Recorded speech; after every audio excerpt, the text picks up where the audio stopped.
I'm Julia Scott, everybody, of J. Scott Marketing, and we are recording. So because we do want you all to network and really enjoy the presentation, in the chat, please type in your name, your business, and one thing you hope to get out of this presentation.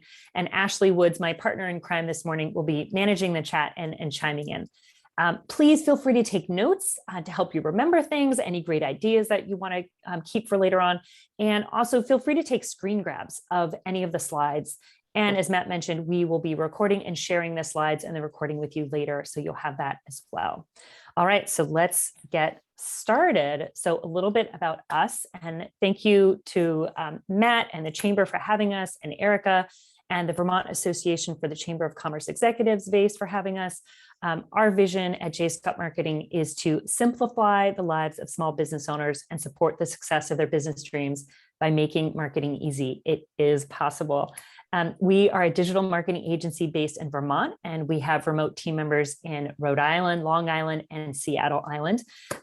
Just a joke there, Seattle's not really an island. Today, I'm joined by my rockstar teammate, Ashley. Ashley, would you take a minute to introduce yourself? Hi, I'm Ashley, and I am the social media manager here at J. Scott Marketing. I just recently joined the team early spring, and it was the best decision I ever made. This team is awesome. It's been a joy. I started off doing some marketing for music, then moved on to Cardi's Furniture. They have a lot of big box stores as well as small mattress stores. And then I was picked up by a dental corporation, and they had over 50 offices with all different specialties. And now I'm here with J. Scott Marketing and all of you today. Awesome. Thank you, Ashley. And we will look forward to your introductions in the chat as well. So we have a lot to cover today. And our goal is really for you to come away with 3 nuggets that you can put into practice to elevate your social media marketing and prepare for a busy fall season. Today, we are going to be focusing on Facebook marketing with a few Instagram examples thrown in, and a lot of these takeaways apply to other social platforms. So if you are getting active on TikTok or Clubhouse or other things, a lot of these lessons will apply to those other platforms.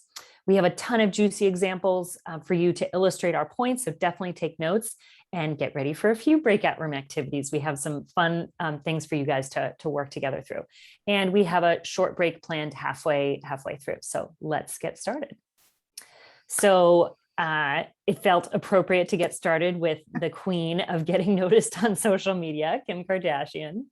And we want to start with, of course, we all want to get noticed, but it's often helpful just to remember, why are we doing this, right? To keep our eyes on our prize. So investing in social media is valuable for your business and can support your goals if done right. But what does it take to really get noticed? What is the special sauce that gets people to stop scrolling, like your content, and even comment, right? Maybe even share. Let's get inspired for some brands that are excelling on social media. So Ashley, take it away. All right. So fun fact, just to kind of lay it all out there, this ad isn't even an ad. It just, this company called Baby Delight, actually, you can see the little baby is in. I'm not sure which one of her children it is, but this was not a product placement. She just happened to be using this specific product for the photo, and it went viral for Baby Delight. And so this is just one small example about kind of working with influencers, if you were to take it to that level, or just having people promote your product organically. And it can really, really, really help you guys gain more followers, get noticed, more engagement, and so on and so forth. Okay, great. Thanks. Here is a fun example from the shoemaker Sperry. Now, this is a picture that a fan posted, and Sperry took it and made it into what we marketing geeks call user-generated content, right? Because your customer generated this content for you. So, and a lot of really cool things happen when you post user-generated content. So it's a little bit of free marketing, as Ashley mentioned and showed in the previous example. It increases brand trust because others are tacitly endorsing your products and services. It also increases awareness because you are reaching audiences that might never have ever heard of Sperry through your own channels. And it gives you another perspective of how to rock your Sperry's. I mean, who would have thought wearing rose socks with this animal print would really be something that Sperry would come up with? And it may also save you a little bit of time. All right, and then this one here, we have the iRobot, and this content is showcasing how easy the product is to use, and it's touching upon the partnerships with Alexa and Amazon, and it's also creating that emotional connection by simply making the content relatable, right? We've all had crumbs on the floor, we've all had a little bit of a mess. God knows what's underneath my couch with a dog and a baby. Dust, maybe worse. So yeah, this is a perfect example of product placement in an ad. Okay, great. Here's an example from the Greater Boston Convention and Visitors Bureau. Let me see if I can read the caption for you because it is such small font. Actually, I can't read that. It's too small. Ashley, are you able to read it? Did you say the caption? Yeah, the caption. It says, Boston is a city of people, all people. When you get here, we love you like our own. We see you. We celebrate you. We want to show you everything. Boston is so much more than you knew. We are all inclusive. Hashtag all inclusive Boston. Awesome. Thanks, Ashley. So inclusivity is a huge marketing trend right now. It's really, really big. And to really give you an idea of what this advertisement was, we have the video to show you. So let's hope that the audio works on this one. Boston. It's the city. Matt, can you give me a thumbs up? You hear the audio? The city of history, the city of champions. But we are also a city of people, a city of resilient, passionate, determined, loving people who have overcome odds and stared down challenges. A city of cobblestones and corner stores, mom and pops, five-star shops, unwavering classics. This is a city where new voices are emerging, determined to work harder, dream bigger, and become stronger. Whatever you seek, whoever you are, there's a place for you here. An unexpected adventure, a fresh flavor, a sound you've never heard before. Our doors are open. Our tables are set. This is Boston, and we are all inclusive. Join us at All Inclusive Boss. All right, there we go. Nice example from Boston. So inclusivity, that's a really strong message right now. Use of video, they have a lot of partnerships. You can see all the other businesses they've tagged. And with the hashtag, they're inviting people to create that user-generated content that can lead to so much magic and new spontaneous content. There's also a call to action, learn more. They're taking you to the website. It's not just a message. They actually have a whole website set up to share how inclusive they are. Okay, so that was that example. All right. All right, and then this is Mead Donuts, and full disclosure, they are one of our clients.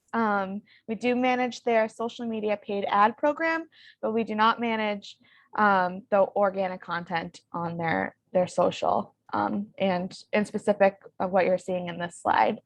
But this is a great example of a wonderful post. They use nice visuals. As you can see, there's a really cool artsy photo working on the actual layout of the building, as well as what to expect the outside of the building to look like. The messaging is fun. It's teasing that they're coming next month, and they use a cute little emoji to help capture some attention. Nice. So we have our first activity and we're right on time. So we're going to put you into breakout rooms in just a minute. And we're going to give you about 5 minutes to discuss what each person noticed about what helps you get noticed on social media. So make sure each person gets time to share. And I don't know about in your household, but in mine, we appreciate when we play a new game, we have some direction on who goes first. So in your breakout room, whoever has lived in Vermont the longest goes first. So, and designate one person to report back to the group when we reconvene. We want to hear your ideas. And again, your job is to share what you noticed about this successful social media content so far. Okay, so Matt and Erica, if you're there, unleash the breakout rooms, please. Great. Thanks, Julia. And just a note to Ashley and Julia, you may be put into a breakout room. So just hop out if you want to come back to the main screen. Okay. And everybody else will give a halfway mark warning in the comments. And then it'll also tick down for you. If you haven't used Zoom and haven't been in breakout rooms, it'll tell you when 60 seconds left. So really well-timed Jeopardy music and all. Since we have, I believe, 27 people, we're going to break you out into 9 breakout rooms and 3 each, and we'll go from there.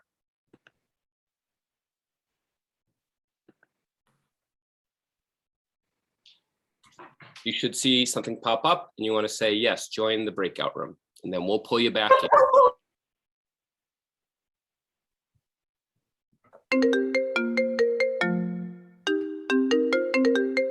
Yeah, the call.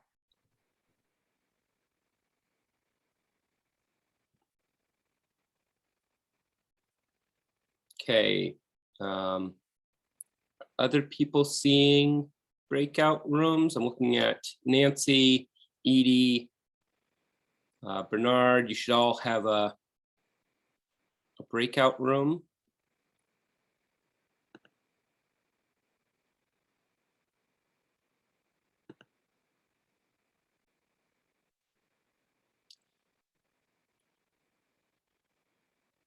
Have you gotten Bernard, have you gotten a request to join a breakout room?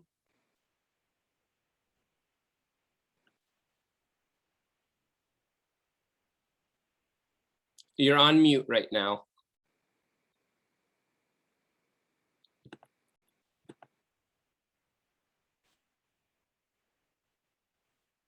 You're still on mute. Edie, have you seen a request to go to a breakout room?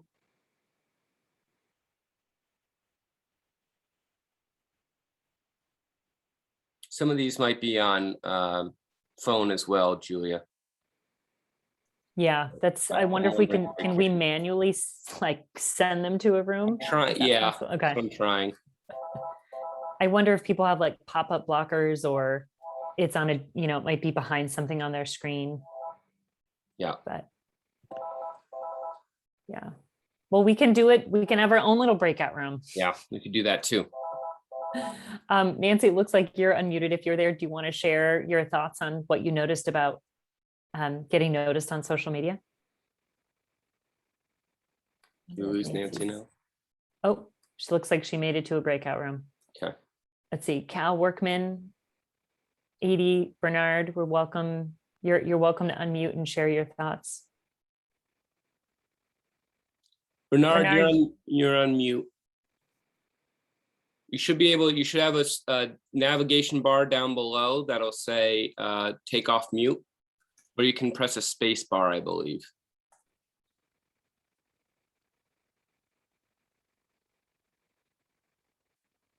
Here, I might be able to ask you to unmute too. So you get a pop-up thing.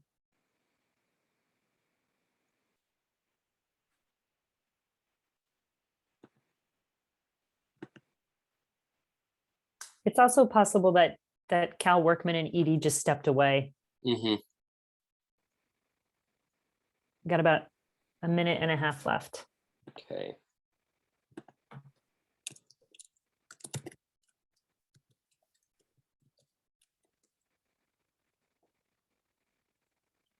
So Ashley, when we call people back, can you call on people in the different breakout rooms? I'm not, Matt, are the breakout rooms named? No. We've Okay. got room 1 through 9. So you can go. Okay. That room makes 1 it super easy. And I believe they know. Sometimes I try to room 1.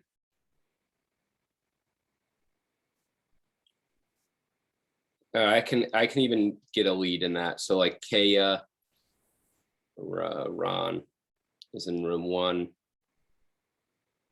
Beth, room 2. Brooke.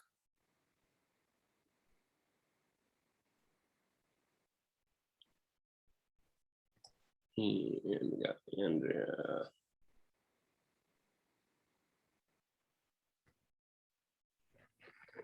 Oh, I see Bernard talking, but he's still on mute.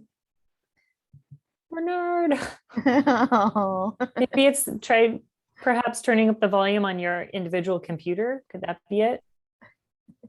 Well, and he's been asked to unmute. So there's an asked to Yeah. All right, let's bring people back, Matt. Okay.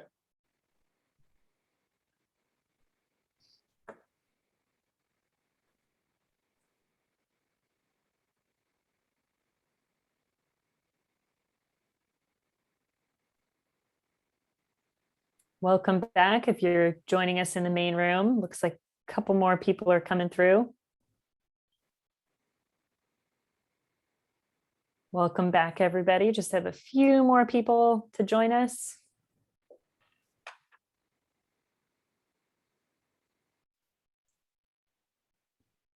Julia, Yes. can you hear me? Okay. This is Christine. Hi, It shows up Christine. as Danny, but it's Christine. Just so you know, Bernard was in our breakout room, but we could hear you and Matt talking, so we didn't get a chance to do our Oh, no. conversation, just so you know. So he was Oh. not muted. We could all hear each other, That but we is could hear so you guys weird. talking over us. So Oh, no. Wow. just so you know, I don't know if anybody else had the same thing in their room. So How does Did that anybody else happen? have that problem?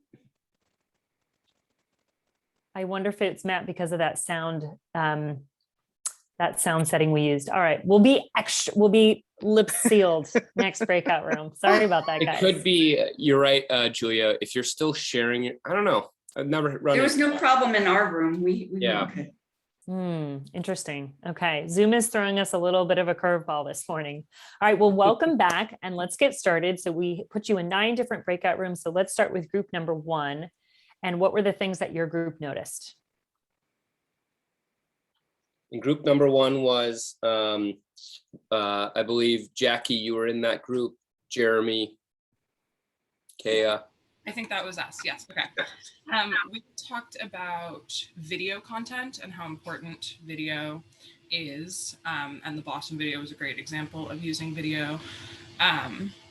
We also talked about humor a lot and kind of being approachable and not so salesy and, you know, kind of creepy, just sort of being approachable to your audience. I think, yeah, I mean, we talked a lot about having time to do all of these things, but those were our main things we talked about that are useful. Awesome. Thanks, group 1. Now group 2. What do you got for us? Group 2 should have been Beth, Edie, Gloria. Okay, this is Gloria. We sort of talked, it was just Beth and myself, and we talked about in my own social media postings, whenever I post pictures of people doing something, and my organization is Green Mountain Academy for Lifelong Learning. So we do workshops and lectures, but when people are engaged in activity, that seems to get more notice, but not enough still to where I think it should be.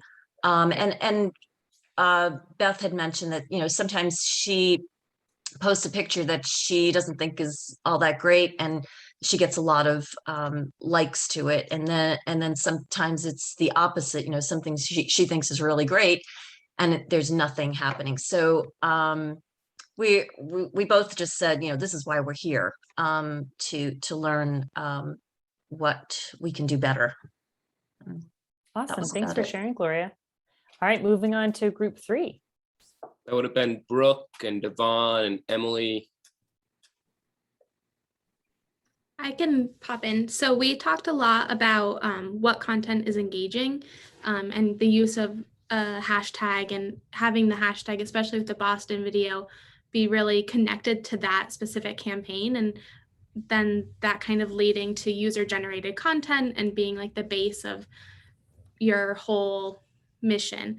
And also we discussed like the emotional connection and having it be like a natural relatability. So when you see like maybe with those posts, Gloria, like having it be real people or someone that you recognize. And then also having and incorporating a clear call to action, like the example with the knead dough, like see you soon. Those were kind of our highlights. Awesome. Thanks, Brooke. Those are great. And I also see Megan, Tiff, you have your hand raised. Were you in the next group or did you have something to share? I was just going to ask if it would be possible for those slides to be emailed to us because they are really interesting. Yep. Yeah, we'll be emailing. Thank you. All right. Yeah, no problem, Megan. Let's see. Who would like to speak from group 4? You had Polly and Sally, I think. I can jump in, Sally, if you'd like. Okay, great. Thanks, Polly. Influencer relationships and user-generated content sort of stood out to us. And the question of, are our organizations suited to those types of things? And our audiences, would they engage with that type of thing? And just that both of those are a little bit daunting. Yeah, great. Awesome. Thank you for those insights. Group 5. That was group. Okay, then group 4 was actually Andrea, Bernard, and Laura. Okay, and they didn't really get to meet. So let's go on to group 6 then. I believe that's next. Oh, actually, Laura and I met. We didn't have Bernard in with us. Oh, okay, great. Go ahead, Andrea. Yeah, thank you. So good morning.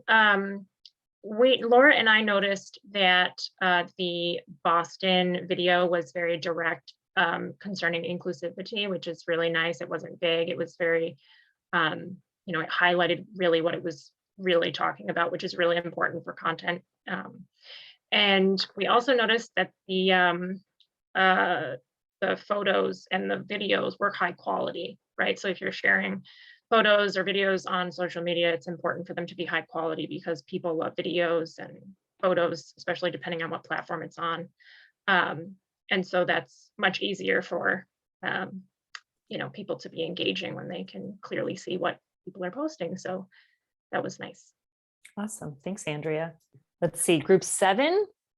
Yes. So we had Catherine Cooper, Megan, Brooke Barwick.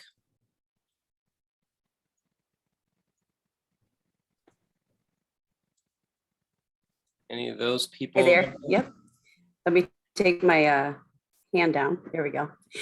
I thought it was pretty interesting. I'm going to be working with the Barnstead Inn, and I would like to see more content, user-generated content.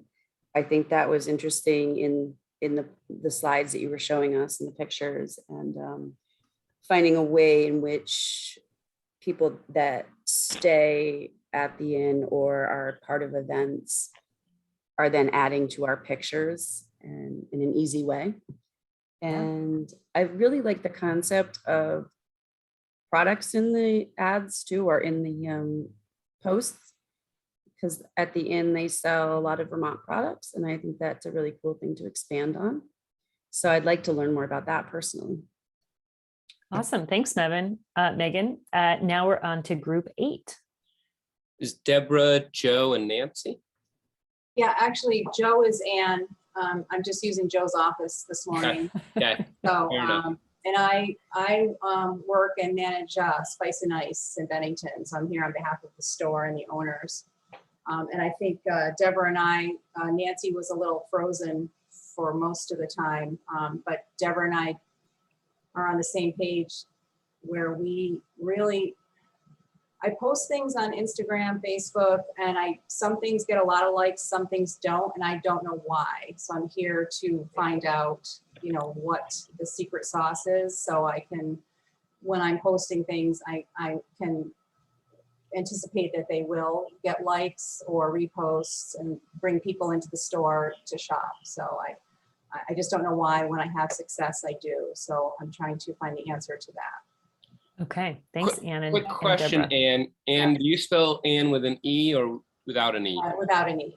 Okay, so we'll just rename you now so we don't keep calling you Joe for the rest of the Not a problem. Thanks, Matt. Thank All right, you. now we have one final group, group 9. I know a lot of other ideas have been shared about what helps you get noticed on social media, but group 9, we invite you to share your thoughts on what you noticed as well. It was Kim and Maggie. Maggie, do you want, yeah. Yeah. So we talked about user-generated content and where we've seen success with that. So we were happy to see that flagged as an important type of content on social media. We talked about how it's helpful for people to see themselves reflected in a brand and to see people that they trust or know also validating a brand or an organization. And we talked about the use of different platforms and brainstormed a little bit about which platforms are best for visual content or news content and just how they differ. That's what our takeaways were. Great. Thank you so much, Maggie. And Matt, just to note, maybe next time let's do slightly fewer breakout rooms. I think I asked you for breakout rooms of 3, but our group is so big that we might need to do maybe 6 breakout rooms. We'll see. Sounds good. Okay. Thank you all for sharing and reflecting back those insights. So we also just wanted to make sure we hit upon all of the important things that help a brand and a business get noticed. So a lot of these were mentioned already, but cross-posting across platforms, being consistent, whether you're posting once a day or once a week, be really consistent with your timing and with the branding itself, whether that's the tone of the language, the colors, what time of day you post. We talked a lot about how to engage, commenting, getting people to reply. Replying is really important, right? When we reply, we are saying, we hear you and we value what you have to say. If we're never replying, then it's sort of like, well, who are we speaking to? Yes, the other users, but really people are commenting to engage with the brand. So make sure you do take time to respond to some, if not all of your comments, depending on how many you're getting. Can I ask a question really quick, Julia, just on what you just said? You had mentioned sort of frequency, and that is something that I've always been kind of curious about. Is there a sweet spot in terms of posting too little, not posting enough? What is a good amount of, is it overwhelming to post daily or weekly, or is more better? Yeah, that's a good question. So it depends on the social media platform. Generally on Facebook, we recommend 2 to 4 times a week. Instagram, we recommend at least once a day. And it's your stories and your feed. I mean, it's a lot of content. On other platforms, it may vary. If you can only do one high quality update a week, we recommend quality over quantity, right? Because if you do a lot of posts that are just low quality, people are going to be like, oh, this is kind of a not a great feed. I'm not really going to follow it or engage with it. So try to go for quality over quantity. Okay, thanks for asking that question. And also, we do welcome your questions during the presentation. We will hopefully have time at the end as well, but feel free to raise your hand or type into the chat if you have a question. So visual search also is important for getting noticed on social media because it has an impact on SEO. So you want to add multiple images to each product or topic page. You want to optimize the images for search engines. That means filling out the alt text and naming that image appropriately. Don't post content that's named image_1234. Rename that file with dashes in between each word so search engines can parse what that image is actually about. Used compressed images, how quickly a page loads is really important for SEO. You can think about when's the last time you were on your mobile and a page was taking forever to load and you waited, right? Nobody ever waits. So having really big file sizes makes your pages load smaller. You also want to develop a unique brand aesthetic across all visual assets. So we talked a little bit about with the consistency, but this is going to help people and search engines relate to your brand in a particular style. So if you need a recommendation for a visual designer, we are happy to give you a recommendation. We don't do visual design, but we know some really great ones. And then if you're going to use a stock image, tailor them to ensure that you're not using something identical to the hundreds of other people or thousands of other instances of that exact same stock images. There is such a thing as good stock photos, but it takes a lot of time to find them, and often you've doctored them a little bit using Canva or another tool. So try to customize your images if you're using stock. A lot of people notice the mentions and the tagging, the partnerships, developing relationships with influencers or other organization. A lot of times you can think of a brand that doesn't sell the exact same thing you're selling, but has a very similar customer. You're both trying to reach the same customer. So is there a way that those two brands can come together and create content, share content, promote each other's content, and really cross-pollinate their audiences and gain some more attention that way? Running Facebook ads, this presentation is really focused on organic content, but running Facebook ads, we've seen for our clients, tremendous impact on your reach, your engagement, clicks through to the website, ad, goal completions, that kind of stuff. So consider running Facebook ads, which will be a whole nother presentation, but there's a lot of great examples and how-tos on the web if you want to get started right away. And then similar to that is boosting your posts. If you feel like the Facebook ads manager is too complicated, it's a pretty robust platform. It can be pretty intimidated if you're a newbie. Just start with boosting your post. We boost posts even for clients who are running ads. You get a lot of value. It's very quick. There is still some targeting that you can use, and you can exactly set your budget. So definitely think about boosting posts. And we will have a section at the end of the presentation walking you through exactly how to do that. Couple last things. What we noticed is that cohesive branding, really visually pleasing aesthetic and style, that is going to make your brand very identifiable and help build that brand trust. Because people come to rely on you as being very consistent.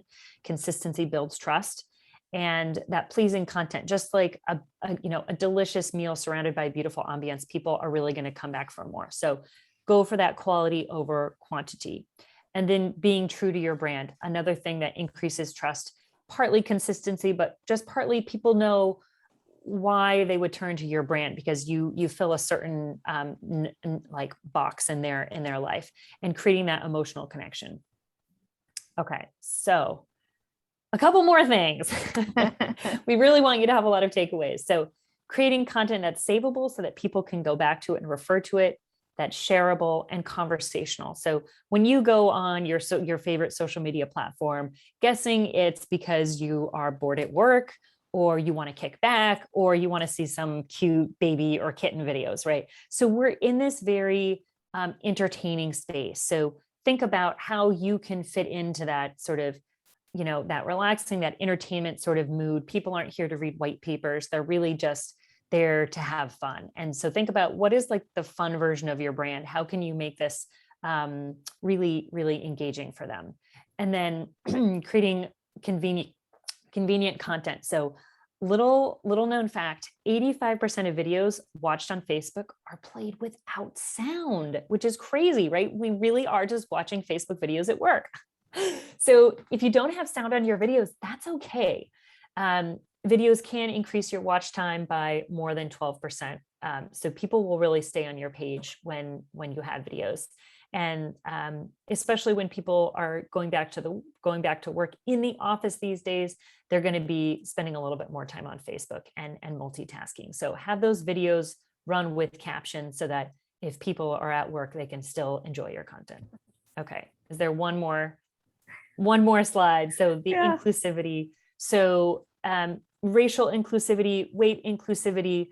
There's so many different ways that different brands and businesses are being inclusive.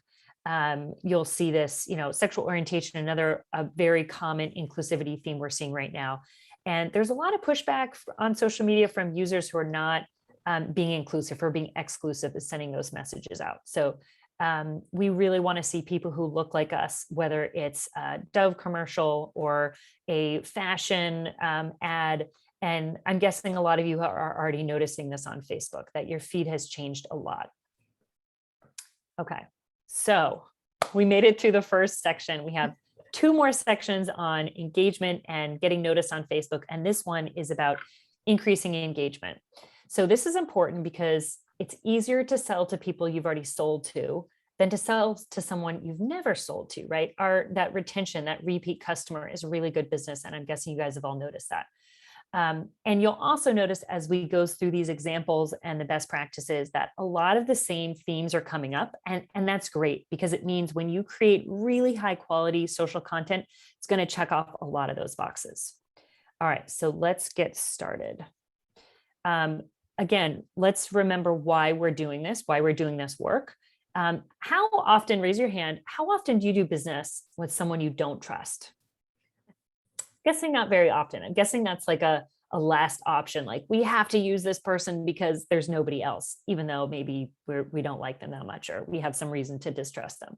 So let's look at some examples of how other businesses have increased their engagement. So this is an example of a review from Joe's American Bistro, and full disclosure, Joe's is a longtime client. They have the best fish and chips if you're ever in Newport, Rhode Island. They are a classy yet casual American restaurant just off the beaten path in Newport. And we really like this review because it specifically mentions the GM, helps connect with other patrons. It feels very personal and like, you know, there's a lot of fake reviews out there. This strikes us as a very legitimate review, and it was. And then it just solidifies the brand perception of how people perceive that brand. All right. And this next example here, she sells some fun sparkly jewelry. And a little mini contest like this is going to definitely help drive your engagement and bring it through the roof, which means this type of content will be shown more because people are interested in engaging with it. As you can see, this example right here is asking questions. So it's creating engagement that way. It has attractive, fun imagery, made a little American flag using some of their jewelry. They use some emojis in the caption. They're fun, they're relevant, and it also creates some emotion in there. So yeah, it's a great example. Great. Here is another example from Ravenous Brewing in Rhode Island. Ashley, are you able to read the caption? Yeah. All right. It says, throughout the years, so many of our brewery friends have helped us out when we've needed something. Foolproof Brew, Trinity Brew, Sean's Revival, Lops Brew, and so many other members of the Rhode Island Brewers Guild. It's always a pleasure when you can return the favor. It's one of the biggest reasons that I love this industry and hashtag 401 craft beer. Nice. So you'll notice that this photo is not that great. It's not a great photo at all. But this post got a ton of likes and a lot of traction. And that's because of the tags. They mention other businesses and friends. There's a real emotional connection. This guy is telling the story of how his business is surviving based on his competitors, right? It is really showing you how much appreciation he has for other brewers, and that it's really more than a business to him. It's his social network. It's his life. It's a lot more than his livelihood. So stories are powerful. When you have ideas or thoughts of sharing it, sometimes it can feel like, oh, I'm oversharing or nobody wants to know, but really consider opening up a little bit and sharing the stories that are making your business run, because people can relate to them. And it really leaves you with a good feeling of how much this guy loves his job. He's not just trying to sell beer. So the other takeaway is, while typically the visual is a really strong indicator of how successful content is going to be, it's not always. Sometimes you can just have a really good caption. All right, and this next example is from a company named Nora's Boutique, and they do fun little bows and baby outfits. And this is these are a couple examples from the group, the Facebook group within her Facebook page. And as you can see, user-generated content.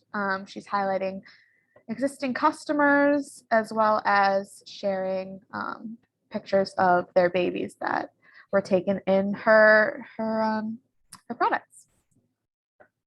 Thank you. we have another video to show you. This is to cheer on Ellie Pereira, who competed in the indoor mile in the Tokyo Olympics that just ended. So let's just turn to watch the video.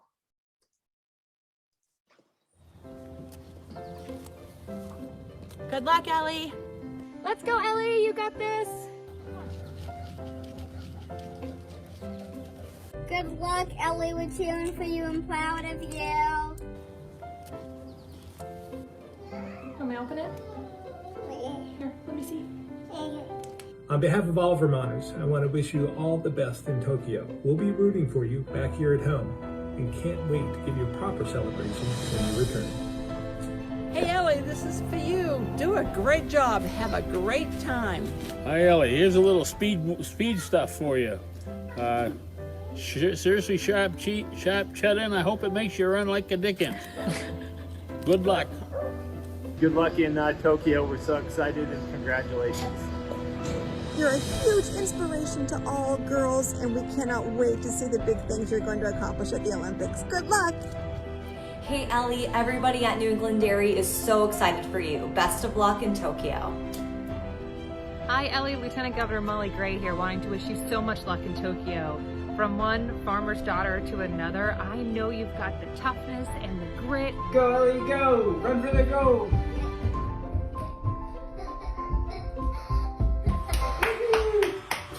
Good luck in Tokyo. Congratulations. We're all rooting for you from the Green Mountain State. Isn't that just a sweet little video that Cabot made?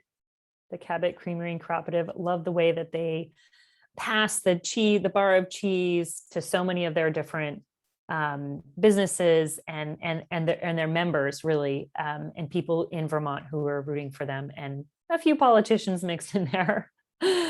So that's a fun example. Yes. I was just going to add, we've really done kind of a 180 in terms of video content and quality, and how many of those shots were probably done on a mobile phone, and how we've even kind of gone back to the idea that kind of a handshaken video is actually more authentic than a highly produced video, which I think puts the power much more into the small business. And I think of the work that Couch and Cork has done, just makes it gritty isn't the right word, but real, as opposed to being high quality. So that video is a great, I think, example of kind of an evolution or revolution on that. Yeah, Matt, thank you so much for pointing that out. We sort of had just come to accept that. So there's this concept that Matt was hinting at of authenticity, professional authenticity. So it used to be that, cameras were really blurry and jiggly, and now the technology has evolved that we can actually take pretty good videos with our own mobile phones. So I agree, a lot of these shots were shot on a mobile. They were not highly produced. Most people, I don't think, were reading a script. Some of them were definitely not reading a script. The lighting wasn't always ideal for all of them, but it was good enough. And we had very clear audio, and it wasn't so irritating to our senses that we couldn't watch it. It was really the message that makes that so compelling. And the music, was kind of stirred our emotions as well. So thanks for pointing that out, Matt. Okay, and then some of the other items on this slide in the bullet points you can see are part of the reasons why this video was so successful. All right, so let's move on to our next example. Ashley, do you want to intro this, or should we just go straight to playing another video? You can go straight into it, that's fine. Okay, let's see, this is our third video. For a live sale. So sorry about the little bobble there. So if you're jumping on here, go ahead and say, hey, let me know that you're here. This is Side Pony Boutique. We have lots of fun stuff to go ahead and share with you. I see the live alert just went out, so that way folks know where to find us. Let me go ahead, flip this around, so that way things aren't backwards for y'all. And then, hey, Patricia, what's going on, my dear? And then I'm gonna go ahead, share this in a place or two. Don't you worry, my spider friend's still here. I can see him from here. I moved the desk so I could leer over, and I'm trying to decide what I should name him. Though, hey Tanya, though Sarah thinks we should name him Clyde, which doesn't sound like a bad name, but I'm assuming it's a he, but he hasn't moved. And he's a big spider. He's not like the biggest spider I've ever seen, but like, he don't need to be in here being all big and oogly and woogly. In case you guys didn't know, I was moving things around to get prepared for the live sale tonight, and there's a giant. Okay, so you might be wondering, why is this lady who sells clothes, she's got a boutique in Heinsberg. She used to sell entirely through Facebook Lives like this one. Now she has her own brick and mortar store, and she sells women's fashion and fun accessories. And you might be thinking, why is she talking about this spider for so long? Well, you might not have noticed that her live videos are more than an hour. This one is an hour and 20 minutes. So we just wanted to give you a little taste of it. And I have stayed on longer for these lives before. She's a business friend of mine. And I've been saying, you know, Catherine Mahler of Side Pony Boutique, like, are you really selling a lot of stuff? And she's like, you would not believe it. So it's very authentic. It's very unique to her style. You could see she was wearing clothes with tags on it. So she's wearing the clothes that she's selling. It's very engaging. She's letting people into her life, into, you know, letting everybody know that she has this spider in her store that she's trying to name. It makes it very fun. It makes it very conversational, and people are commenting and they're staying on, and then they're finding things that they want to buy. And so she sells a lot of stuff just by talking about that things, instead of think about how much shorter the video would be if she just said, hey, t-shirt, okay, jeans, scarf, right? But who's just going to want to spend the evening with Catherine when she's just trying to sell them things? You spend the evening with Catherine because she invites you to say hi, to, you know, pour yourself a beverage, to chat, to help name the spider. It's really fun and engaging. And the lives is definitely a very successful and popular trend that we're seeing in social media content. Okay, let's move on. So we have another activity, and we're gonna wave our magic wand and send you all to breakout rooms, maybe like 5 or 6 breakout rooms. Hopefully we won't be talking over one of them. And this time, whoever has enjoyed the most creamies this summer gets to go first. And each person, just similar questions, share what you noticed about the social media examples of what's really working for businesses getting engagement. So we'll give you about 3 minutes this time. Matt, whenever you're ready. And give me that number again. You wanted about 4 or 5? I think 5 or 6 breakout rooms. Yeah. Thank you. And here we go. So you should all see a dialog box that pops up. Hit, go to that room. And Bernie, we'll try and make sure you're in the same room this time.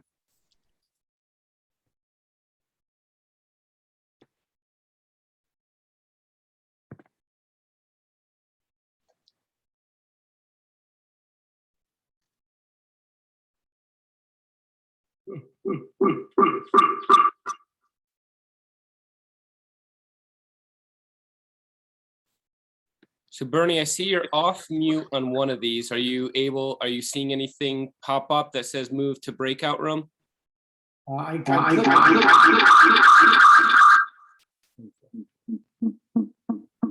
see 2 of Bernie. Yes, that's true.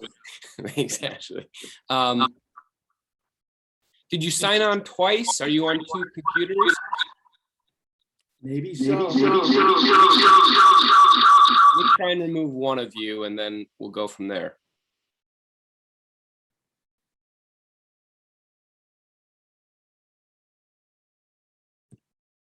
Do we move? All right. There you go. Are you there, Bernie? Right. Awesome. Let me try and move you. So let me move you to room 2. You should get something that pops up that says, head on over to room 2. Anything? There we go.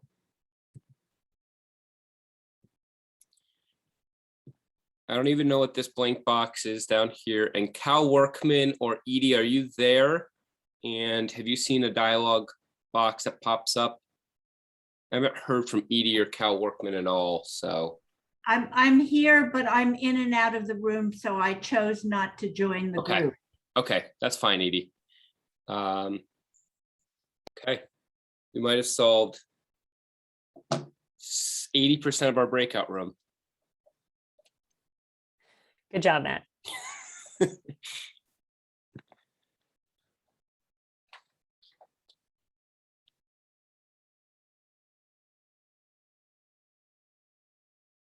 And so you just give me the halfway mark, Julia, and I'll shoot a message to everybody. And then when you want them to come back in a minute, remember they get a 60-second countdown. So when you're really like, okay. Yeah. You know what? I wanted to do 3 minutes this time just because we're a little bit behind schedule. Yep.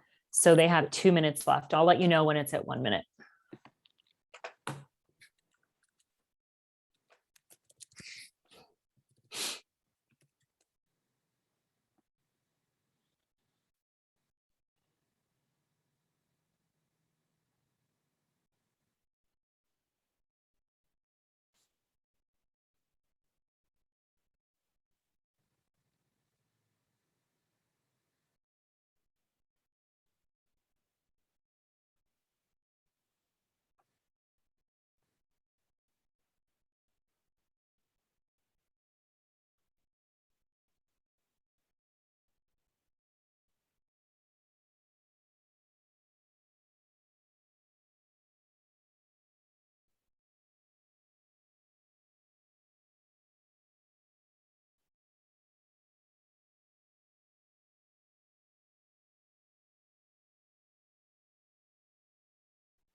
and I will have kind of one person to call on from each room when you say it again, Julia, like last time, which I think helps orient people to who was in which room.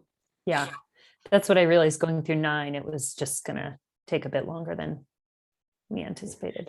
A lot of people. Yeah, good turnout. Yep. Yeah.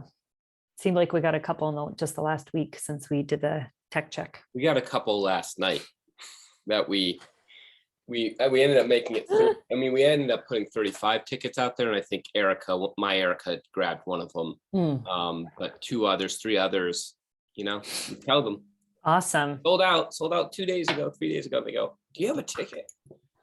Nice. I'm psyched we can say we sold out. Okay. Oops, Yeah. That was timer. I didn't give you the 1 minute warning. Sorry. Fine. Get them all back. Let's bring them back.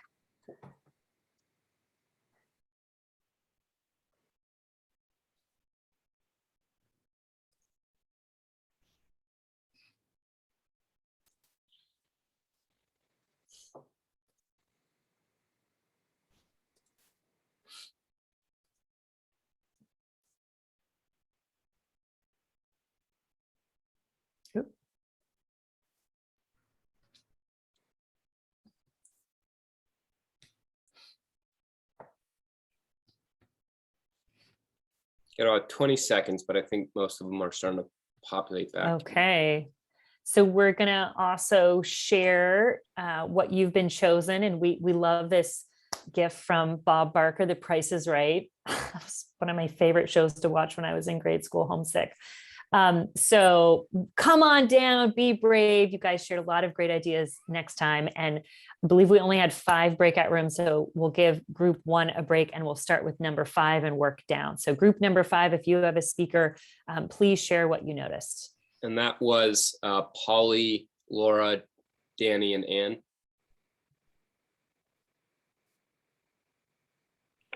We didn't decide who would be the speaker, but I could. We talked a lot about about hashtags and the best use of them and how many, and we also talked about reposting and the best app for that.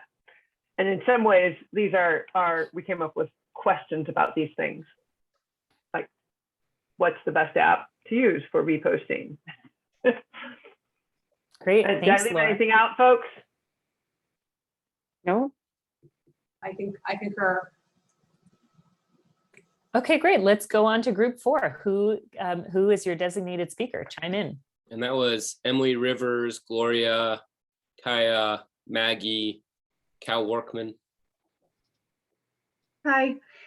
So we talked a little bit about how brands can bring personalities into their social media posts to increase engagement, and how small businesses with a couple of owners can speak from the owners to sort of personalize their brand and make it more accessible, and then how large organizations that don't necessarily have that face of the brand can use their audience and their customers kind of as the voice to increase engagement. And we talked a bit about how interesting it was to watch that live video and some takeaways from watching the shopkeeper chat informally, and how it made the whole selling more engaging and easier to watch.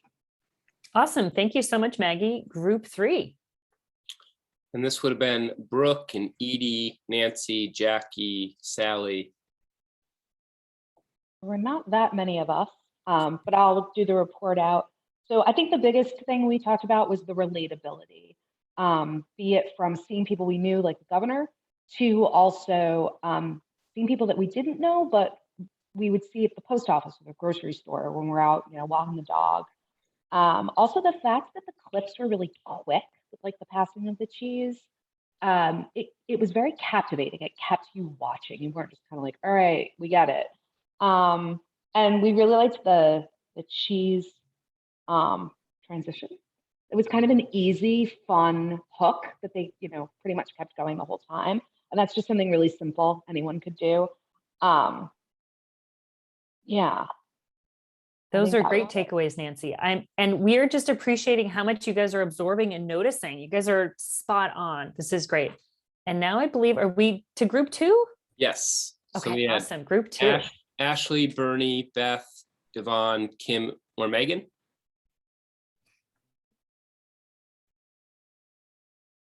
And we actually didn't follow the instructions. We kind of spent the whole time talking with each other about what we were doing, and didn't really have enough time to focus our efforts on this here. So our apologies for that.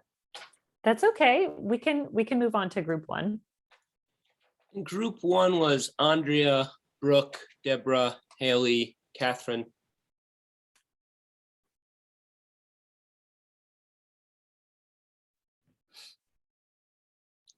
Anybody? Andrea, Brooke, Deborah, Haley, Catherine. Looks like Deborah's ready. Okay. Well, we were having a few Zoom issues, so and we sort of forgot what the question was. We were just talking about. That's okay. We can let you off the hook. Group 1 didn't like about videos that we watch. So okay, that's no problem at all. All right, well, so let's just summarize some of the takeaways. In addition to what you all have shared, we wanted to point out a couple things that we noticed. So offering that great experience, so having the movement, but in the videos, boomerangs also worked well. There's an app called Boomerang that will help you take very short videos. It's almost like a photo with just a little bit of movement. You've probably seen them, and GIFs do great on social media. So keep those in mind. Other examples, polls, asking people a question, really simple. Just, we can't help but answer and share our perspective. Most people want to share what they're thinking and going through in their experiences. Having Q&A, it could be asking on one day, a quiz question or trivia question or any question, and then the next day having the answer and telling people, hey, tomorrow we're going to answer. And then the contests, that's something that brands often do. I think we saw the example with the jewelry with the American flag. That was a contest. So it's a great way. People love to win things. They love free stuff.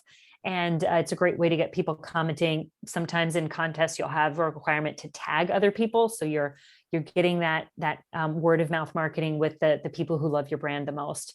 Going live, the shopping example, we've also seen great examples of lives with interviewing guests on different platforms, including LinkedIn. That works really well, but you could definitely do it on Facebook. Having contests, sales, tastings, you could go live with a lot of different things. And as Matt pointed out, it doesn't have to be like high production values. It does not have to be professional. That almost might turn people off if that's not authentic to your brand. If you were like a high-end business accountant, like, yes, you should have a very polished video. But if you're, not that brand, that high-end service business, then you might think about what level of video production values are authentic to your business, and just experiment and go live. So the worst that can happen is that it doesn't go well and you delete it from your feed. Okay. And I just wanted to also kind of push, if you guys noticed in the Side Pony live video, she was saying, hey, so-and-so, hey, so-and-so. So these are clearly her customers, her friends, and she's making them feel like they're a part of her brand, and that they matter being there, and and by shutting them out, that's showing her customers that they do matter. So those relationships are really important. Yeah, and that segues right into our next slide about highlighting your customers, whether it's that shout out in a post or in a live feed or in user-generated content. Give some love back to your customers if they are sharing content and they're sharing reviews or any kind of, if they're talking about your brand. And then make sure you really listen and respond. And I think that the pandemic has helped us in this respect. Respond online as if we were face to face with this person. But if you think about, if you're the kind of business where people are coming into your store or you're engaging with people when they stay at your inn, you respond in person in a certain way. And that's really a big part of your brand, the customer service, and specifically how your team delivers that. So I challenge you all to think about, is there a way that you can bring the warmth and the tone of how you would respond to a customer or engage with a customer in person, to bring that to your online social media platforms, through your comments, through your posting, when you repost user-generated content and all your interactions. So think about bringing that customer service into your social media platforms. And then emojis. We love being expressive with emojis. They're fun. There's so many of them. Show your customers how fun you can get and how innovative and exciting you can get with different emojis. Okay. So we're just about halfway through and you guys are doing great. We have a short screen break coming up. So let's focus for a few minutes now and talk about why spend time to gain customers on Facebook and Instagram. So many benefits here. Organically, you're going to increase engagement by offering an overall positive experience from start to finish. And this will boost engagement on your page. So let's look at some of the examples. So this is an example from Need Donuts again. The aesthetic is very cohesive. It seems like all of these pictures really fit well together.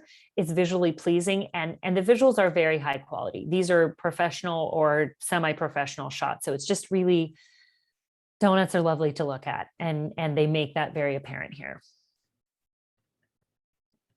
All right, and this next one is from Trillium Brewing Company. And as you can see in their caption, they have a giveaway. In addition, you can tag your friends to enter, which is going to bring more people onto their page, more engagement, hopefully more likes and follows. It's creating conversation because they're asking a question if their followers remember these drinks. It's creating interest. Followers are going to want to come back, and attractive imagery. Great. Here's an example from Folino's Pizza in Shelburne and Burlington. They do a great job on their feed of getting people to stop scrolling. So they use emojis, the free pizza alert. They have a fun little rhyme, and things that are rhyme are easier to remember. And there's a giveaway and so much more to love about this post. The engagement went through the roof on this one. All right. Oh. Sorry. No, go ahead, Ashley. All right, so this is Couch and Cork. As you can see, we have some lovely ladies here today from Couch and Cork. They're gaining new customers by creating quality, interesting, informational, and visually pleasing content. They use a video. They're doing a how-to because you can bring this item or product out of your home and into the real world at a restaurant. Have the best wine experience ever. Let's see what else. Tagging your friends on it. There's a call to action, relevant hashtags, and the background of this video has some fun, popular music. So we're just going to play a couple of seconds of the video, and keep in mind, pay attention to what makes this video interesting for you personally.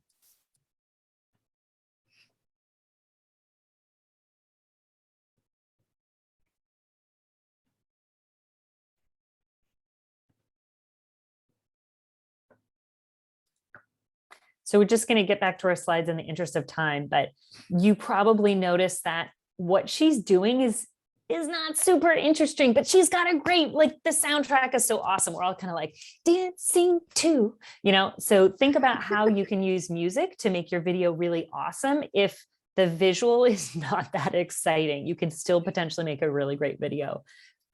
Okay, so let's move on. So we have our last activity, and I think we're actually, in the interest of time, we're going to skip it. Sorry, guys. Just really want to make sure we cover all our content and get you a break. So we are going to take a quick, very quick, just 5 minutes. I'm going to set my timer. Turn off your video, step away from your screen. You're not going to miss anything. Get a bite to drink or a bite to eat or a drink, and we'll be back in 5 minutes. Okay, bye.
Okay, folks, if you're there, let's come back to our screens and get ready to finish off this presentation.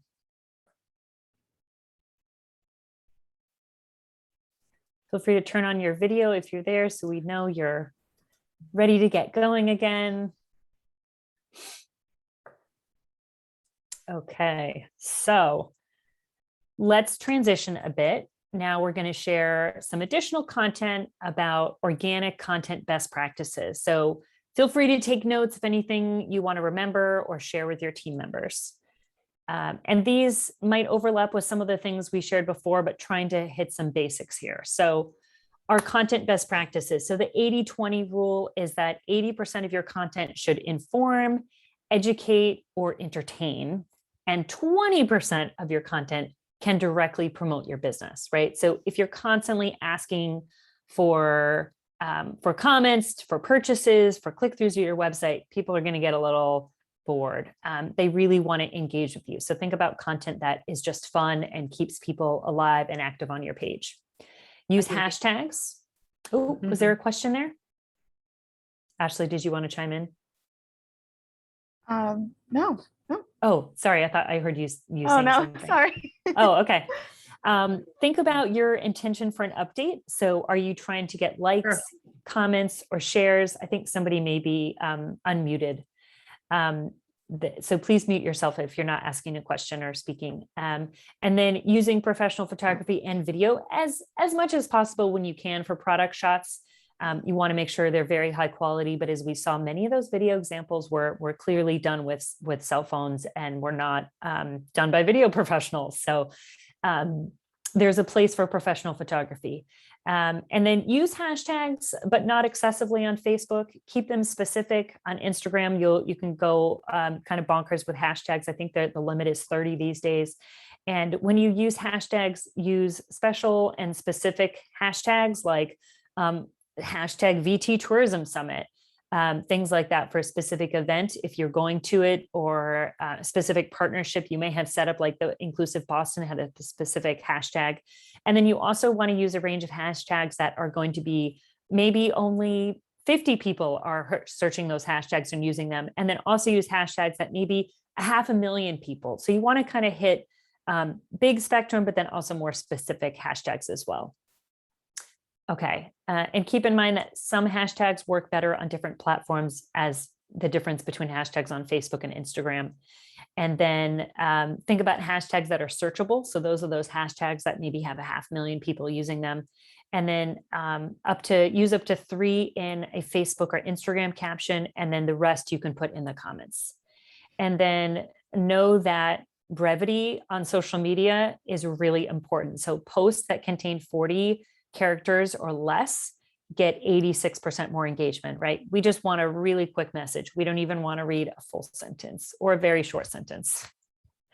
Okay. Ashley, on to you. All right. So piggybacking off of all of this, posts should be reflective of your business persona. The more casual on the website, perhaps, but still a total pro, no bad grammar, rants, etc. Bad grammar and tone and captions can come across as unprofessional. And then people may, in turn, view your business that way. Specific is terrific. Be very intentional with your captions. Be pithy. Aim for 40 to 80 characters or less in your caption.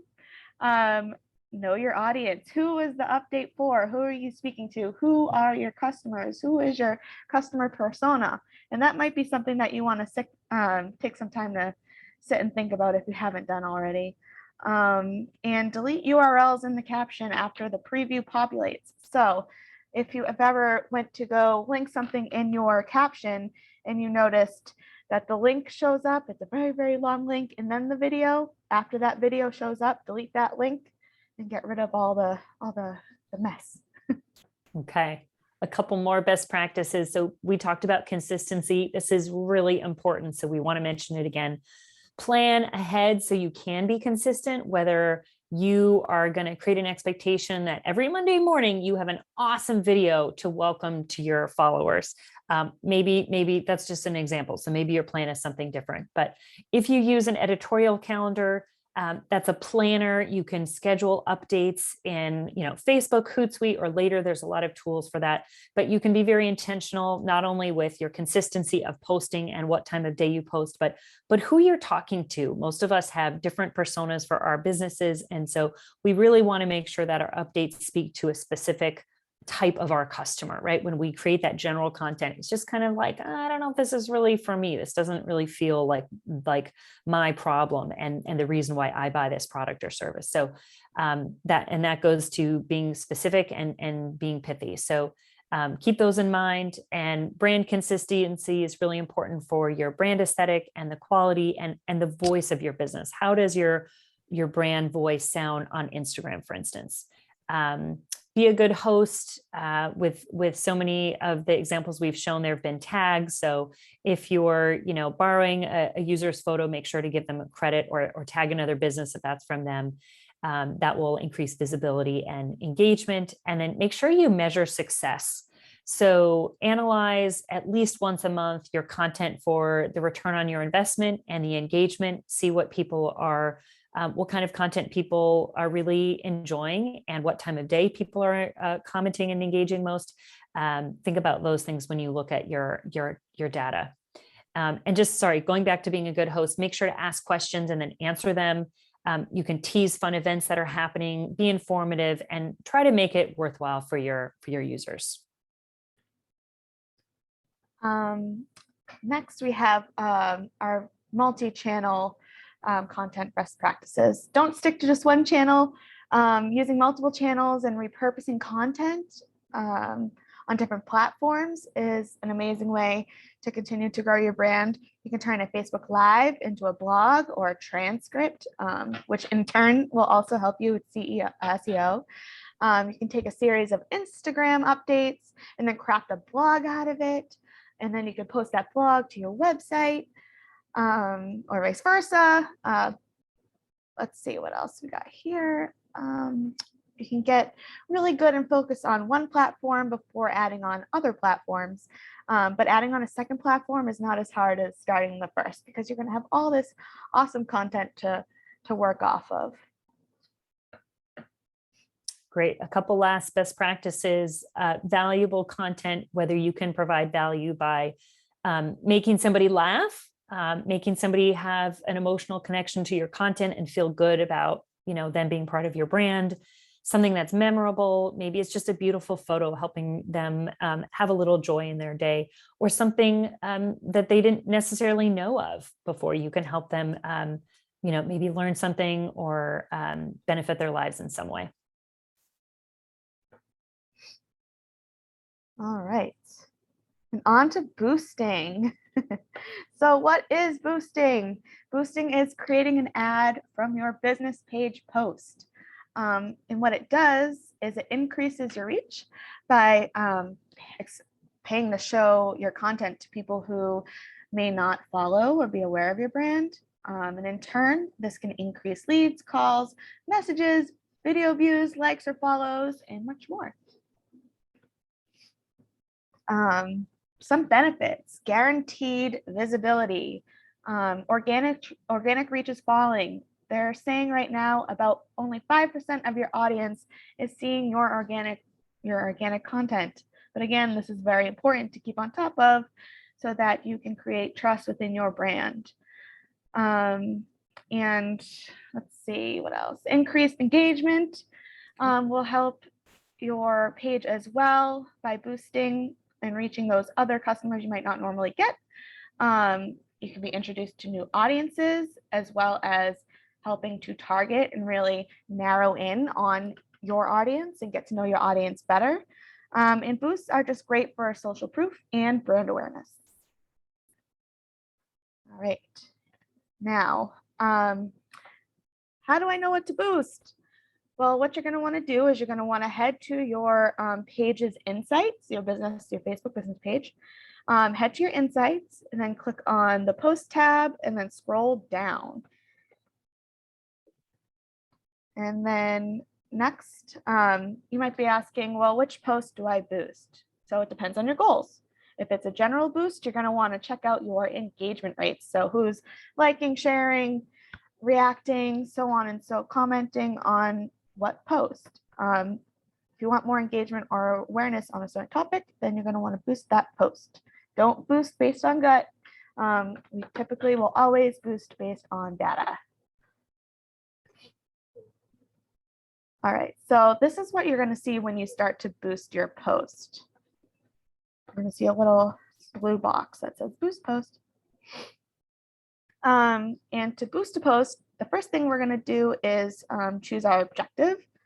So if we want more engagement, reactions, so on and so forth, or maybe we want more messages to our page. And then we're going to choose that call to action. Are they going to shop now? Are you going to send them to a sign up page for your email newsletter? Do you want people to send you more messages? So whatever your call to action is, we're going to choose it there. And then next, we're going to build our audience. So any audiences will come up anytime that you're about to boost a post or create ads. So what we're going to do is we're going to create a new audience. And the first thing to note is this little handy option on the bottom here, because it's going to give us a clue on how many people that we're gonna reach. You can see it there on the bottom right-hand corner. It'll let you know if it's too broad, if it's too specific. So it's really going to help you get to know and learn your business persona when you're trying to promote or find out more about your audience. We're also going to give our audience a name, and we recommend being very, very descriptive. Audience building can be divided into 3 major sections: demographics, geographic, and interests. And the best practices would be to make sure you fill out each of these sections. So for demographic, you can see you can divide age by age and sex if you want to. And also please note that you can't target people under the age of 18 with any call to actions. And if your promotion involves alcohol or something of that nature, your audience can only be 21 plus. All right, for geographic, you can target just about anywhere in the world. But for this example, we're gonna target the giant state of Vermont. We can also target cities within states and use radiuses up to 50 miles an hour. You can also use more than one city. All right, so now we're gonna get into interest targeting. So there's a lot of different ways you can go. Facebook has a ton of interests available for us. And by clicking browse, you can see all of the major categories here, which can get much more specific. There's 4 overarching categories: demographics, interests, behavior, and more categories. So demographics typically will include things like education, financial, home, life events, parents, politics, relationships, work. Interests can include business and industry, entertainment, family, relationships, fitness, food, drink, hobbies, fashion, sports. Behavior can include things like anniversaries, automotive, business to business, donations, jobs, mobile users, multicultural affinity, purchase behaviors, so much more. And then the more categories doesn't necessarily house anything super special, and you can just kind of poke around to see what else they're offering. Then within each subcategory, there's a ton more ways to really customize and define and refine your audience. So we recommend fleshing out your personas and then replicating these within your audiences. Just really experiment to see what drives engagement and your goals. Testing is huge. With that said, it's very easy to get carried away and start clicking on everything, but you really, really, really want to try to be as specific as you can without piling everything on. So remember that each interest,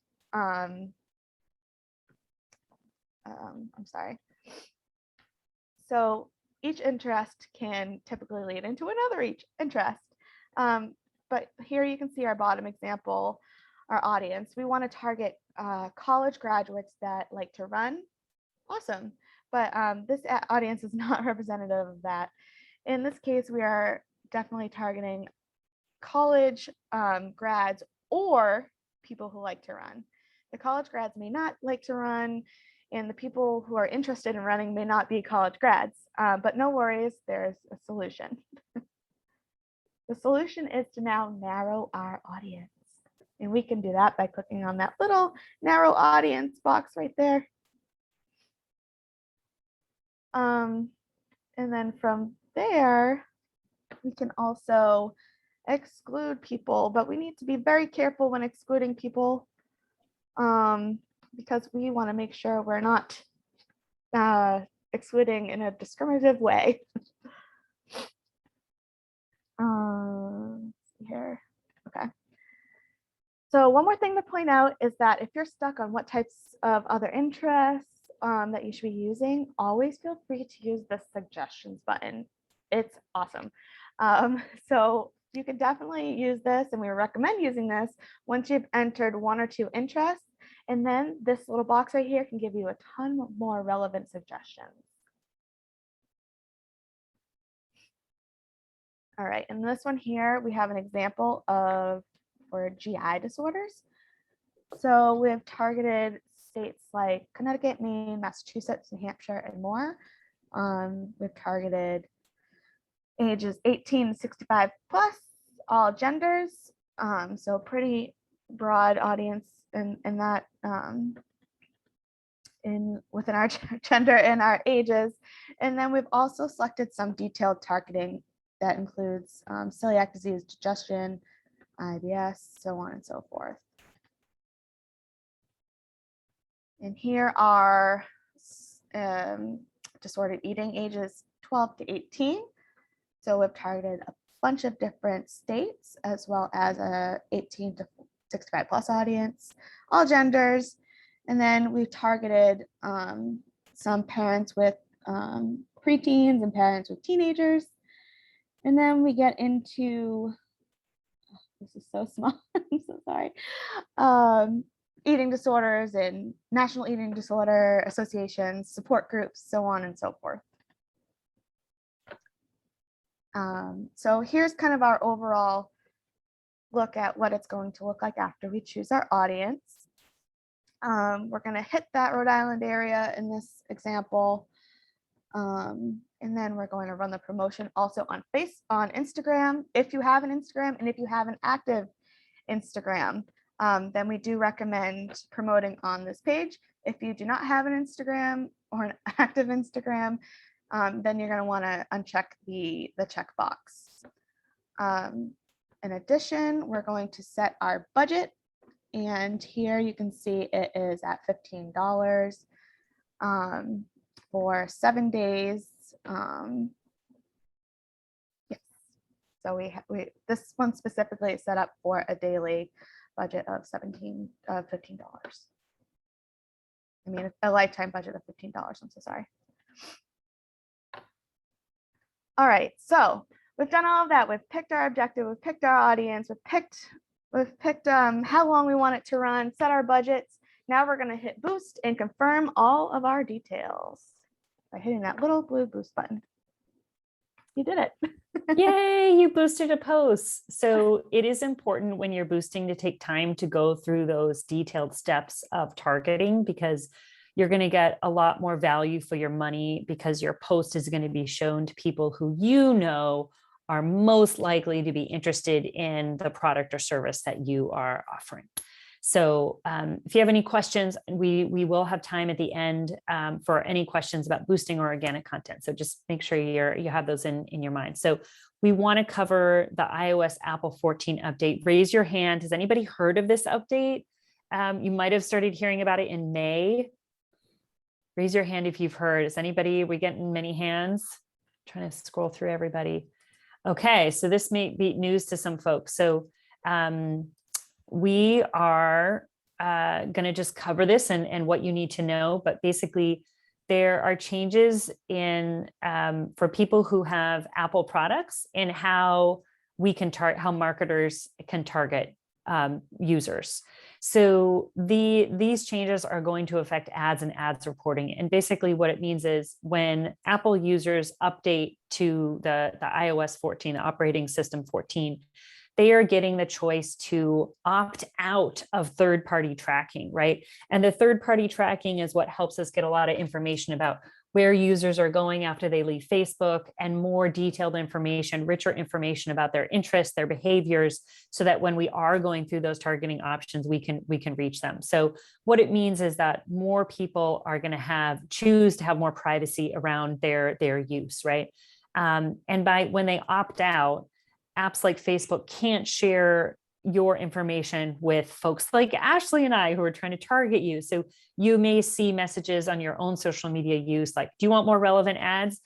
So in order to be shown really relevant ads, you have to allow tracking. So everybody's going to make a different choice. And again, this only applies to Apple users. So we'll still be able to, thank goodness for Android users, we'll still be able to target Android users and show them really relevant ads. So what to do, because you're going to have a lot less data available. And this is when Facebook is choosing to target your ads, but also when you do that reporting at the end of the month, you're going to have less data to rely on. But there is still data available through Facebook ads, and install your Facebook Pixel if you haven't already. We're not going to be covering the Facebook Pixel on today's presentation, but there is a ton of tutorials and resources and articles online. So if you need help, check out, just start doing some searches for how to install a Facebook Pixel, and there will be tutorials that will walk you through it. So use those tools. And again, thank goodness for the Android users who this doesn't affect, and, continue managing your ads as best as possible and optimizing them. If you still have a great ad, you're still going to get a great ROI, but it does make it so that we're going to have to be, up our game just a little bit to get that ROI numbers that we want to. And then keep tuned to any trends. The rollout started in late May and it really hit in June, and we're already seeing the impacts, but we also don't know how many people will opt out of these out of this tracking. Okay, so we are just in the final stretch. You guys are doing great. We really appreciate all your participation, and we wanted to offer ourselves as a marketing resource. So if you have ever asked yourself or your team one of these questions, which social media platform should I focus on if you're just going to do one really well? How do I manage reviews, both the good ones and the bad ones? Or when should I post on this specific platform? What's the best time of day or the day of the week? If you have ever had these questions in your mind, we welcome you to join our email list. We don't spam. We email you every other month or so it's not even that often, but we would love to share our marketing resources to you. So email us at Julie at JScott Marketing if you would like to join our list and become and use us as a marketing resource for your business. So let's review what we covered today. So how to get noticed. We talked a lot of different examples about organic content and user-generated content, hashtags, mentions, all that great stuff. We looked at increasing engagement with existing customers. A lot of videos came up, and we did see a question in the chat about Instagram. Yes, Instagram has announced that they consider themselves now a video sharing platform. And I told a friend of mine this, and she said, does that mean I can't post photos? And I said, no, you can post photos, but the algorithm is going to heavily favor videos from here on out. So it really is that nudge that we all need. If you haven't been creating a lot of video content on your page, to download the Boomerang app, think about taking short videos, do the lives, start getting some video content, especially if you're active on Instagram, because that is going to make a really big difference in how much Instagram shows your content to its users, right? So keep that in mind. And we also looked at some examples of content to gain customers specifically. We zipped through our content best practices, showed you how to boost posts, and then offered ourselves as a resource to you. So now is one of the most fun times of the presentation. So we made it to the questions. So please type your question into the chat or unmute yourself if you have a question. And if you don't have a question, please type into the chat what your biggest takeaway today was. We really want to hear back from you what nugget you took and that you're going to be excited to apply to your business. And Matt, feel free to chime in if you have anything you want to share or any housekeeping items. Now is the time. Great. Thank you, Julia. And I don't want to take away from that question. Sometimes the host gets back on and wraps it up, and we kind of have taken the wind out of the Q&A session. So let's start with some Q&A and just even some nuggets. That's what Julia and I really talked about when we were getting together. We're not going to solve all the social media influencer questions that you all might have, but if you can walk out of here with 2 or 3 new things you want to work on by next week, that's one step forward. And we'd love to have Julia back and her team if we dial into some more topic-based things that you might be interested in. So if you're like, that was a great overview, Matt and Julia, but we'd really like to learn more about customer service on social media or travel sites on social on the internet. So with that, I'll be quiet, and I want to hear some questions and hear some answers from Julia and her team. Awesome. Thanks, Matt. So we have some really great questions so far. So Ashley, here's one for you. Can you share some of the scheduling apps or tools for Instagram? Yeah, so there is actually a free option with Facebook. A lot of these free apps, they will send you a notification to your phone when it's time for an Instagram post that you schedule to be scheduled. So they'll send you a notification, and then you have to go in and press OK to actually schedule it. But Facebook has the option, or gives you the option to schedule it and actually schedule it, so you don't have to get a notification and do all these extra steps. It's not coming. I'm in it a lot, and it's not coming to my mind what the actual name of it is. So if you can give me a second, I'm blanking on what it's called. Creator Studio. Yeah. I was like Creative Hub, Creative Studio, Business Suite. Yes, Creator Studio. So if you go into Creator Studio, you can then in turn schedule both Facebook and Instagram posts and not have to manually press OK and get a notification for Instagram posts for free. Great. Love that convenience and the price tag. Yeah. And we had a question. Thank you so much for that question, Lou. And Kim had a question that I just wanted to circle back to.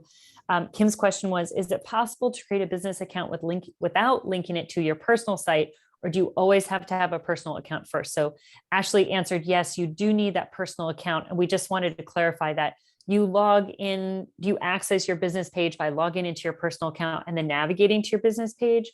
But I don't believe that users will actually see those 2 pages linked unless they go into like the page transparency page. Ashley, can you confirm that? I'm gonna have to check.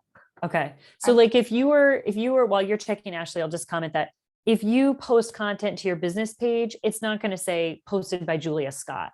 It'll just say posted by this page. So people have to do a little bit of digging in order to see. I think they can see like what region of the world the admins of a page are based in, but I don't believe they can see the actual admins of a page. Ashley, let me know when you're. No. Are you talking about Instagram or Facebook? Facebook. Okay, so I have the ability, since I'm the admin for Facebook for our company, to identify myself as Jackie Baker or Mother Merrick's. And that's done right under the hero photo. Great, there you go. There's our answer. So you can be anonymous if you don't want to link your personal account. You also don't have to be active. You just have to have that login. So you could set up a personal account that doesn't have any photos or identifying information and link it to your business account. But you do have to hope that Facebook doesn't flag it as a spam account. That's true. So, if you really don't want to connect them, if you want to take the chance, you may or may not get flagged, but just hope that you don't get flagged. Thanks for chiming in there, Ashley. You're welcome. And then let's see. So Beth had a question. If I have 1,000 Facebook followers, why do my posts generally reach only about 200? Yeah. So that goes back to Facebook's algorithm, where in our presentation, we have data that shows actually only about 5% of your users are going to see your organic content. So the fact that 20% are seeing yours shows that you have a really good traction, really good engagement. Facebook's algorithm is showing your organic content to more of your users than typical. Ashley, do you want to add anything to that? Yeah, no.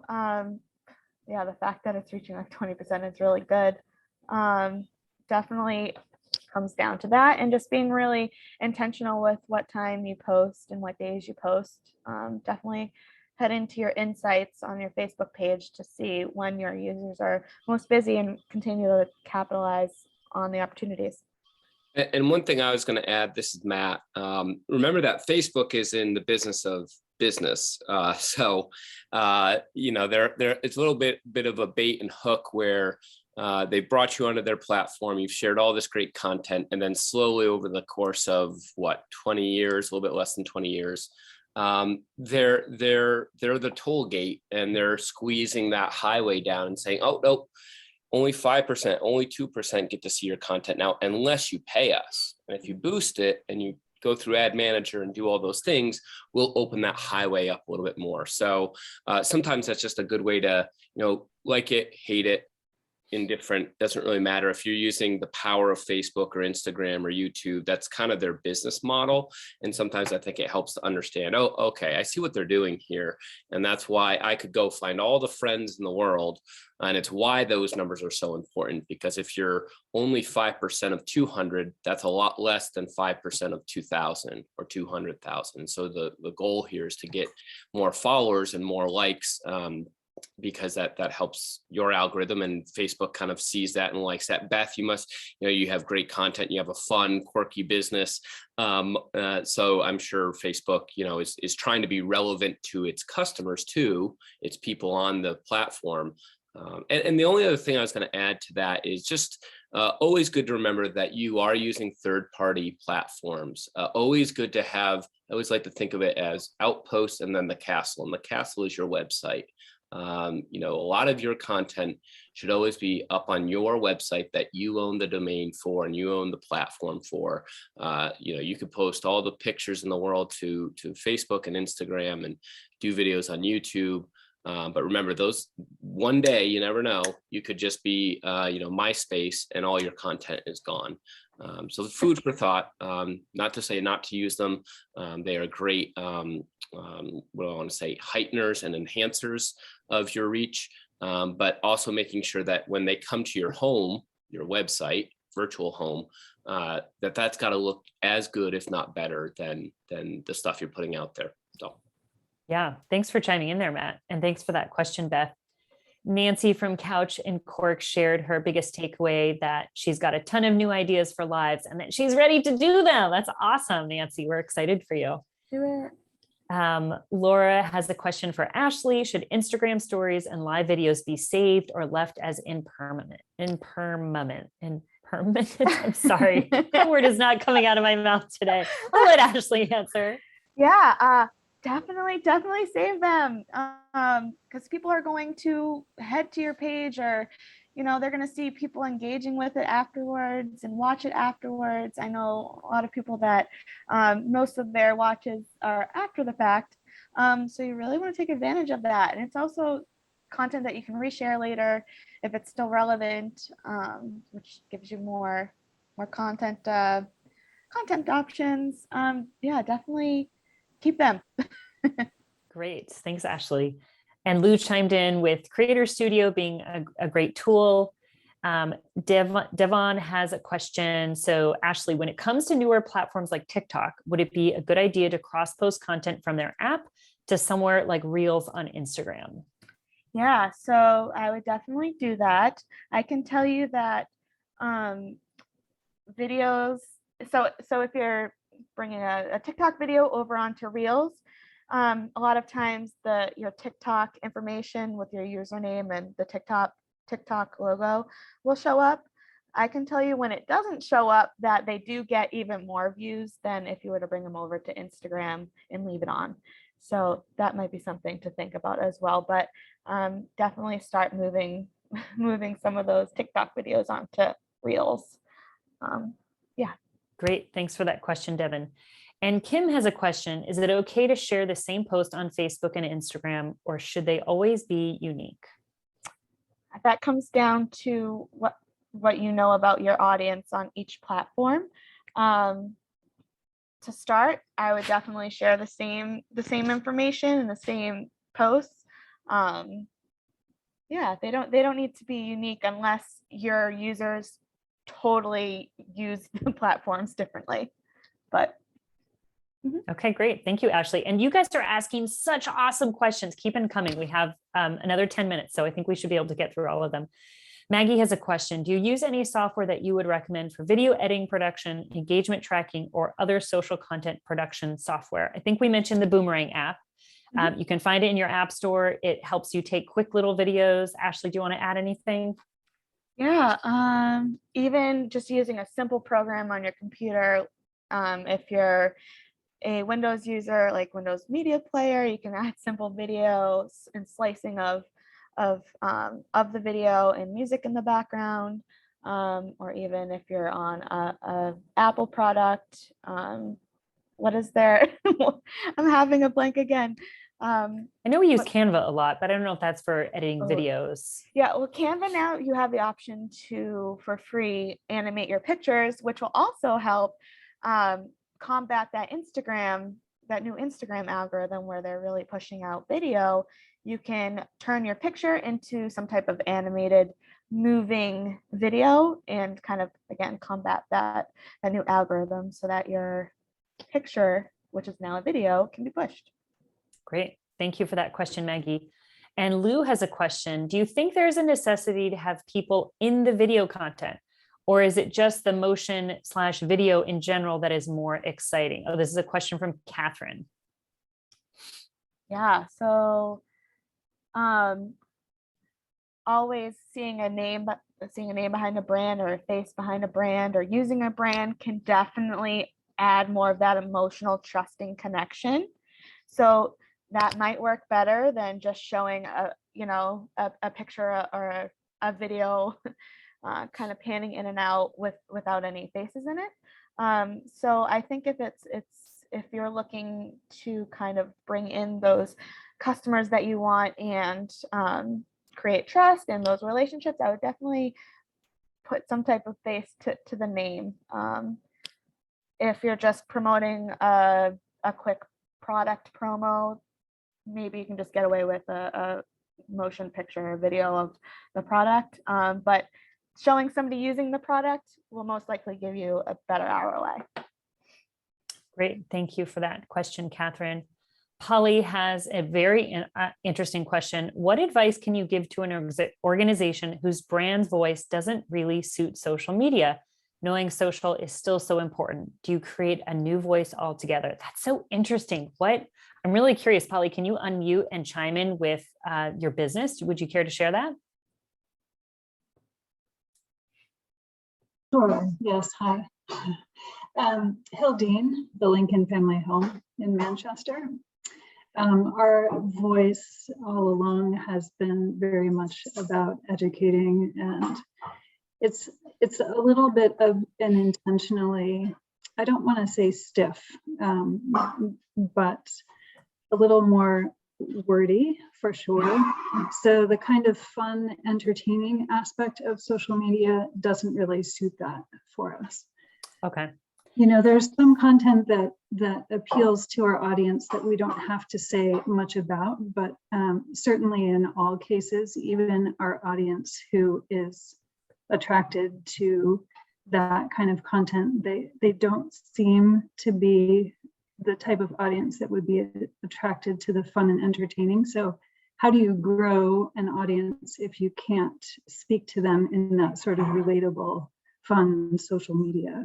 Yeah, that's so interesting, Polly. Oh, Jackie, yes. I'm familiar with Hildine and was married there and have watched it grow over the years and seen it focus on the educational aspect.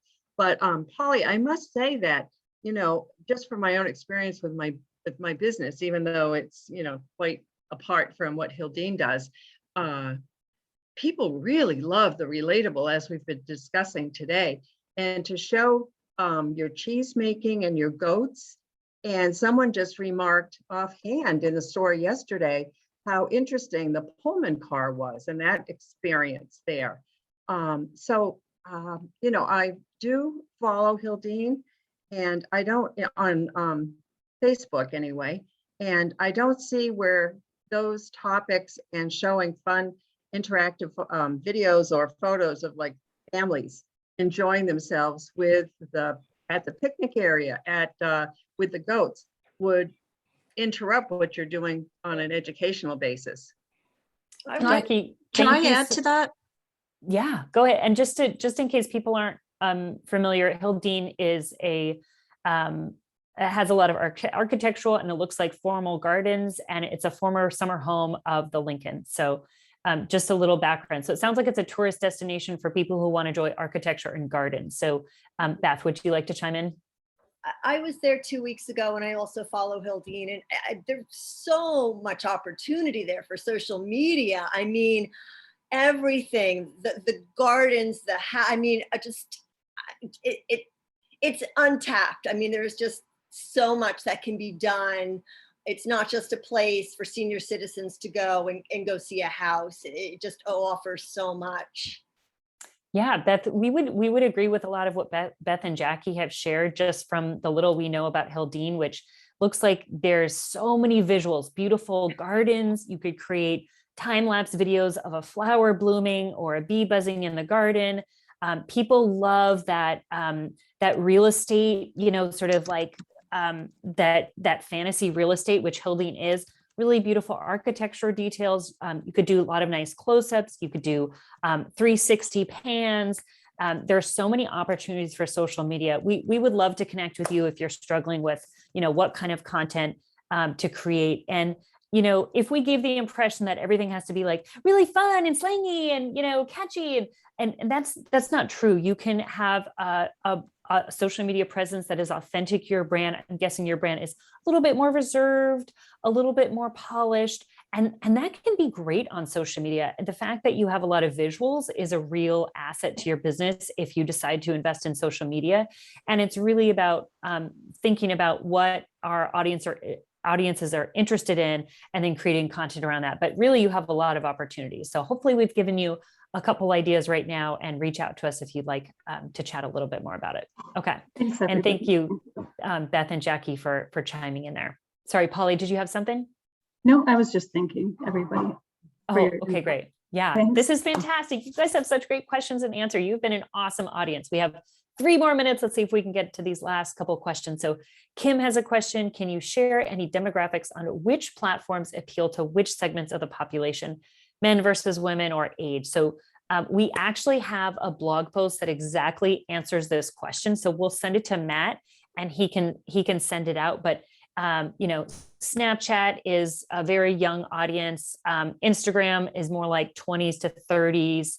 Facebook is a little bit older, not a senior citizen app, but definitely, you know, 35 plus, you're very likely to be on Facebook. LinkedIn, white collar professionals, a ton of lawyers, if that's your demographic. And then men versus women.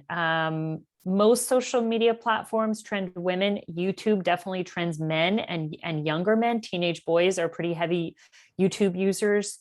Ashley, do you want to chime in with any bigger picture demographics, and then we can send that article out to share with everybody? Sure. Piggybacking off of what you said, just super broadly general, you know, TikTok, Instagram, Snapchat is typically heavier for the under 30s, and over 30s, you'll find more people on Facebook, LinkedIn, and so on. Yep. Great. Thank you. Cal Workman shared that they like iMovie for Mac editing. And then Laura had an idea that I think is for Polly at Hildine for Hildine. Even posting beautiful photos of your property can be entertaining. Absolutely. You have a lot of natural beauty to work with. So other people on the call might be a little jealous of all the natural beauty you have. Another idea, webcam in the barn. That would be fun. Never know what you catch when people aren't watching the animals or whatever else is in the barn. Event photos for Hildine. That's a huge space that a lot of folks, especially on Instagram, use. Event managers, wedding planners, that kind of stuff. Let's see, some more comments about Hildine. Polly, I hope you're reading the comments and getting some more ideas. And we just have another minute or so. So I think that we need to pass it back to Matt, but thank you all so much for participating. This has been really fun. We hope you met some new folks, got to network a little bit. And again, we'll send out the recording and the slides, as well as a link to the what social media platform should I be on. So thank you all so much. Thanks, Ashley, for being my partner in crime this morning. You're welcome. Great. A virtual round of applause for Julia and Ashley. You can even clap if you want. We're big on trying to get you guys out on time. It's 11 o'clock. We promised you a 2-hour workshop. We will send along the information that Julia will send to me. Please reach out to Jay Scott Marketing if some of these kind of things you're like overwhelmed and you need some advice, or you really liked how Julia and Ashley kind of framed it and you want to explore some of that for your business. It would be great to help their small business as well. And then finally, just look for in your inbox in the next couple of hours a quick 10-question survey. We'd like to kind of know how you felt about this workshop.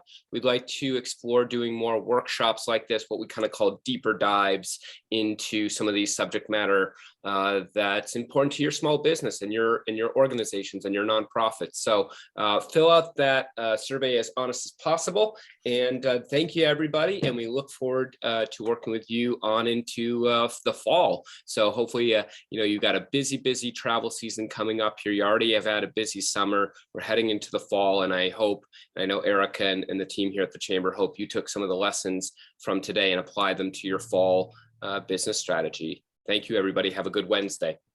Thanks, Matt.